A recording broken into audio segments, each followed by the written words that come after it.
నమస్తే, నేను Yogita. Welcome to సత్యాగ్రహి. Telangana రాజకీయాలు ఒక్కసారిగా హీటెక్కాయి.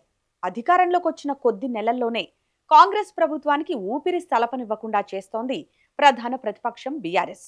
అవును, గులాబీ దళం వ్యూహాత్మక దూకుడు పెంచింది. రోజు ఒక సరికొత్త అంశం. ఉదయం ఒక ప్రెస్ మీట్, మధ్యాహ్నం ఒక ట్వీట్, సాయంత్రం క్షేత్రస్థాయి పర్యటన. కాంగ్రెస్ పార్టీ వైఫల్యాలను అన్ని రకాలుగా ఎండగడుతోంది. ఒక వివాదం నుంచి ప్రభుత్వం దృష్టి మరల్చాలి అనుకునే లోపే మరో బాంబు పేలుస్తోంది బీఆర్ఎస్. ఈ పొలిటికల్ వార్లో బీఆర్ఎస్ వ్యూహం ఏంటి? కాంగ్రెస్ ఎందుకు డిఫెన్స్ లో పడింది? ఈ స్టోరీలో చూద్దాం.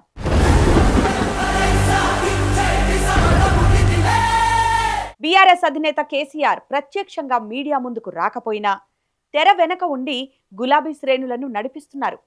పార్టీ వర్కింగ్ ప్రెసిడెంట్ కేటీఆర్ తో పాటు మాజీ మంత్రులు హరీష్ రావు, జగదీష్ రెడ్డి, తలసాని శ్రీనివాస్ యాదవ్ వంటి సీనియర్లు ప్రభుత్వాన్ని తూర్పారబడుతుండగా దాసోజు శ్రవణ్, ఆర్ఎస్ ప్రవీణ్ కుమార్, కేపీ వివేకానంద్, బోయినపల్లి వినోద్ కుమార్ లాంటి మేధావులు, యువ నాయకులు అందరూ బాధ్యతలను పంచుకున్నారు. బీఆర్ఎస్ ఇక్కడ ఒక అద్భుతమైన కార్యాచరణను రూపొందించుకుంది. ఒకరు వ్యవసాయంపై మాట్లాడితే మరొకరు ఐటీ, ఫార్మా రంగాల తిరోగమనంపై విరుచుకుపడుతున్నారు. ఇంకొకరు విద్యుత్, సాగునీటి సంక్షోభాన్ని ఎండగడుతున్నారు. ఇలా తలా ఒక అంశాన్ని బాధ్యతగా తీసుకొని కాంగ్రెస్ ప్రభుత్వాన్ని ఉక్కిరిబిక్కిరి చేస్తున్నారు. కేవలం ప్రెస్ మీట్లకే బీఆర్ఎస్ పరిమితం కాలేదు, ప్రజాక్షేత్రంలోకి దూసుకెళ్తోంది. కాంగ్రెస్ ప్రభుత్వం వచ్చిన తర్వాత రాష్ట్రంలో చోటు చేసుకుంటున్న ప్రతి పరిణామాన్ని ప్రజల్లోకి బలంగా తీసుకెళ్తోంది. వ్యవసాయం, సాగునీరుపై నిరంతర పోరాటం చేస్తోంది బీఆర్ఎస్. రైతులకు అందుతున్న సాయం, సాగునీటి కొరతపై క్షేత్రస్థాయికి వెళ్లి నిలదీస్తున్నారు గులాబీ పార్టీ నాయకులు. అటు కరెంటు కోతలు, నిలిచిపోయిన సంక్షేమ పథకాలపై కూడా ప్రభుత్వాన్ని గట్టిగా ప్రశ్నిస్తున్నారు. గత 10 ఏళ్లలో సాధించిన ప్రగతిని గుర్తు చేస్తూ ఇప్పుడు ఐటీ, ఫార్మా రంగాలు ఎలా తిరోగమనం పట్టాయో ఆధారాలతో సహా నిరూపించే ప్రయత్నం చేస్తున్నారు. ఉద్యోగాలు, హామీల అమలు విషయాన్ని కూడా ప్రభుత్వానికి గుర్తు చేస్తోంది బీఆర్ఎస్. నిరుద్యోగుల సమస్యలు, కాంగ్రెస్ ఇచ్చిన 6 గ్యారంటీలు ఏమయ్యాయంటూ ఆ పార్టీ నాయకులు గట్టిగా నిలదీస్తున్నారు. ఈ పొలిటికల్ వార్లో బీఆర్ఎస్ కు అతిపెద్ద అస్త్రం సోషల్ మీడియా. ప్రజల్లోకి ఈజీగా వెళ్లేందుకు సోషల్ మీడియా అద్భుతమైన వెపన్. దాన్ని అంతకంటే అద్భుతంగా వాడుకుంటోంది బీఆర్ఎస్. డిజిటల్ వేదికలపై గులాబీ ప్రచార యంత్రాంగం నిరంతరాయంగా అత్యంత దూకుడుగా పనిచేస్తోంది. ఎన్నికల సమయంలో కాంగ్రెస్ నేతలు మైకులు పట్టుకొనిచ్చిన హామీల పాత వీడియోలను తవ్వి తీస్తున్నారు. వారిచ్చిన హామీలు, ప్రస్తుత పరిస్థితులపై వీడియోలు చేసి ప్రజల్లోకి వెళుతున్నారు.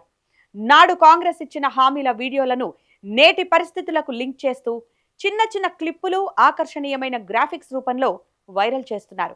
ఈ డిజిటల్ అటాక్ ఎంత బలంగా ఉందంటే కాంగ్రెస్ పార్టీ దీనికి కౌంటర్ ఇవ్వలేక పూర్తిగా డిఫెన్స్ లో పడిపోయింది. వారి వైఫల్యాలను కప్పిపుచ్చుకోలేక చేతులెత్తేస్తోంది. ఇలా స్మార్ట్ ఫోన్ ఉన్న ప్రతి తెలంగాణ పౌరుడికి కాంగ్రెస్ వైఫల్యాలను చేరవేయడంలో BRS social media wing 100% success అవుతోంది. మరి బీఆర్ఎస్ ఇంతలా విరుచుకుపడుతుంటే అధికార కాంగ్రెస్ పార్టీ ఏం చేస్తోంది? అక్కడే అసలైన ట్విస్ట్ ఉంది. బీఆర్ఎస్ నాయకులు నిజాలను బయట పెడుతుండటంతో వాటిని తిప్పి కొట్టలేక గిలగిలలాడుతోంది కాంగ్రెస్ పార్టీ. సాక్షాత్తు హస్తం పార్టీ శ్రేణులే వాపోతున్నాయి. రేవంత్ రెడ్డి బూతులతో విరుచుకుపడుతుంటే మంత్రులు, సీనియర్ నేతలు, ఎమ్మెల్యేలు మాత్రం పూర్తిగా మౌనం వహిస్తున్నారు. బీఆర్ఎస్ చేస్తున్న ఆధారాలతో కూడిన ఆరోపణలను తిప్పికొట్టడంలో కాంగ్రెస్ నాయకత్వంలో సమన్వయం కొరవడిందనేది రాజకీయ విశ్లేషకుల అభిప్రాయం. కాంగ్రెస్ వ్యవస్థ బలహీనపడిందని సొంత పార్టీలోనే చర్చ జరుగుతోంది. రానున్న రోజుల్లో తెలంగాణలో స్థానిక సంస్థల ఎన్నికలు జరగబోతున్నాయి. భవిష్యత్ రాజకీయ పరిణామాలను దృష్టిలో పెట్టుకుని రాష్ట్రంలో మళ్లీ రాజకీయ పైచేయి సాధించేందుకు బీఆర్ఎస్ పక్కా వ్యూహంతో అడుగులు వేస్తోంది. రోజు రోజుకు ఈ రాజకీయ యుద్ధం మరింత వేడెక్కేలా కనిపిస్తోంది. బీఆర్ఎస్ చేస్తున్న ఈ ఆల్రౌండ్ అటాక్తో కాంగ్రెస్ పూర్తిగా ఢీలా పడిందన్నది మాత్రం పక్కా. ఇలా తప్పుల మీద తప్పులు చేసుకుంటూ వెళితే రాబోయే రోజుల్లో కాంగ్రెస్ తీవ్ర ఇబ్బందులు ఎదుర్కోక తప్పదని విశ్లేషకులు హెచ్చరిస్తున్నారు. కాంగ్రెస్ కు చెక్ పెట్టేందుకు స్థానిక పోరులో ప్రజలు బీఆర్ఎస్ కు పట్టం కట్టడం ఖాయమని కూడా తేల్చి చెప్తున్నారు. మరి తెలంగాణలో బీఆర్ఎస్ వేస్తున్న ఈ వ్యూహాత్మక అడుగులపై మీ అభిప్రాయం ఏంటో? కాంగ్రెస్ నాయకుల తీరే ఆ పార్టీకి శాపంగా మారిందా? మీ అభిప్రాయాన్ని కామెంట్ సెక్షన్ లో మాకు తప్పకుండా తెలియజేయండి. అలాగే మరిన్ని ఇంట్రెస్టింగ్ వార్తల కోసం మా ఛానల్ ని సబ్స్క్రైబ్ చేసుకోండి. Thanks for watching. 100% తెలంగాణ చెలరేగిన పరిస్థితికి మళ్ళా వచ్చేది బీఆర్ఎస్ గవర్నమెంటే.